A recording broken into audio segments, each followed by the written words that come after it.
Each cell in the human body is wrapped in a membrane that separates the inner environment from the outer environment. And positively and negatively charged ions aren't equally distributed on both sides of the membrane.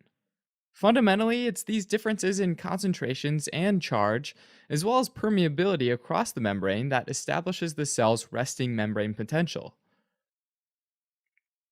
Generally speaking, there's higher concentration of Na plus or sodium, Cl minus or chloride, and Ca2 plus or calcium on the outside of the cell, and a higher concentration of K plus or potassium and A minus, which is just what we write for negatively charged anions on the inside of the cell. These anions include a variety of amino acids and proteins that are produced by the cell. Let's start with the sodium-potassium pump, which uses ATP to move 3 sodium ions out of the cell for every 2 potassium ions that it moves into the cell. This is like the workhorse of the cell, and it helps establish the concentration gradient for potassium and sodium. So let's focus on potassium, which has a concentration of 150 millimoles per liter on the inside of the cell and about 5 millimoles per liter on the outside of the cell. With so much potassium within the cell relative to outside the cell, there'll be a fairly strong concentration gradient moving potassium ions out of the cell. Although these ions can't simply diffuse through the phospholipid bilayer membrane, it turns out that potassium can get across the membrane using potassium leak channels and inward rectifier channels that are scattered throughout the membrane. So using those channels, the concentration gradient pushes potassium out of the cell, and that potassium brings with it some positive charge and leaves behind some unpaired anions, which carry negative charge because they aren't able to go through the leak channels. Over time, as more potassium ions leave the cell, a negative charge builds up within the cell, and this starts to attract positively charged potassium ions back into the cell. And this is called the electrostatic gradient. This electrostatic gradient is established with the movement of relatively few ions, so it doesn't upset the overall concentration gradient that was already established. For potassium, the exact point when the potassium moving out of the cell due to the concentration gradient equals the potassium moving back into the cell due to the electrostatic gradient is called the equilibrium potential, or Nernst potential for potassium, and it's about negative 92 millivolts. In other words, negative 92 millivolts is the electric potential for attracting potassium into the cell that's needed to balance the concentration gradient that's pushing potassium out of the cell. So the equilibrium potential of an ion is dependent on two things: the concentration gradient for that ion and the cell being permeable to that ion. If we're only dealing with one single ion, then the equilibrium potential for the ion equals the resting membrane potential for the entire cell.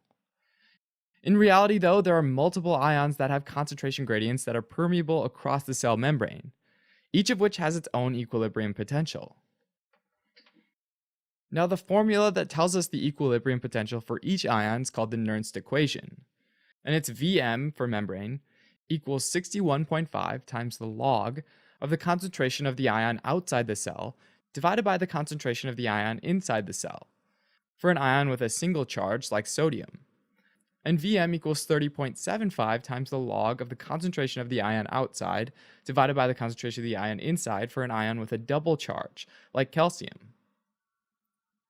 For the four main ions that affect the cell's resting membrane potential, which are potassium, sodium, chloride, and calcium, the concentrations are 150 millimoles per liter, 10 millimoles per liter, 4 millimoles per liter, and less than 1 micromole per liter on the inside of the cell, and 5 millimoles per liter, 142 millimoles per liter, 103 millimoles per liter, and 5 millimoles per liter on the outside of the cell.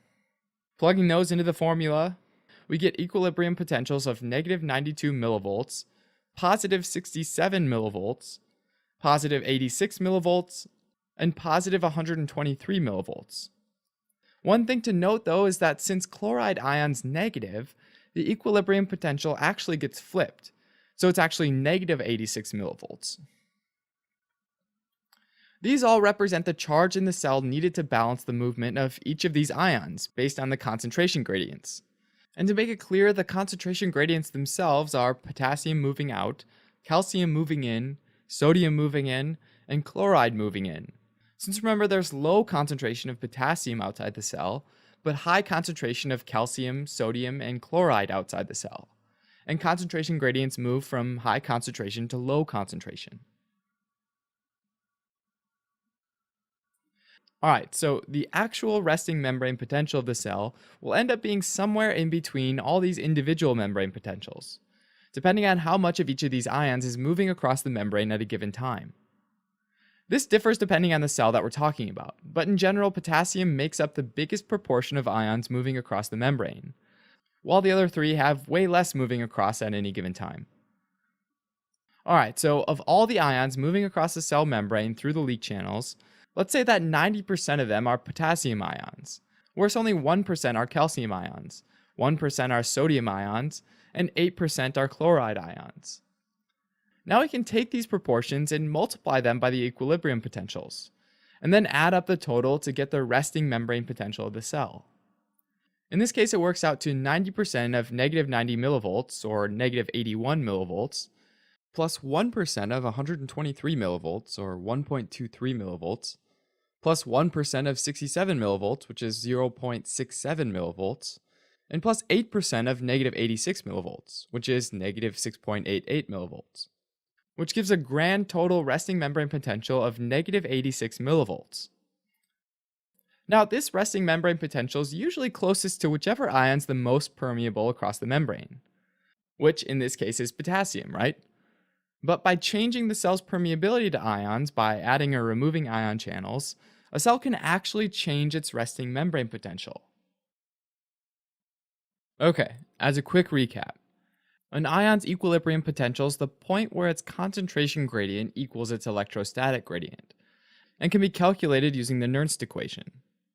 The cell's resting membrane potential is therefore a summation of each individual ion's equilibrium potential, depending on each ion's relative permeability.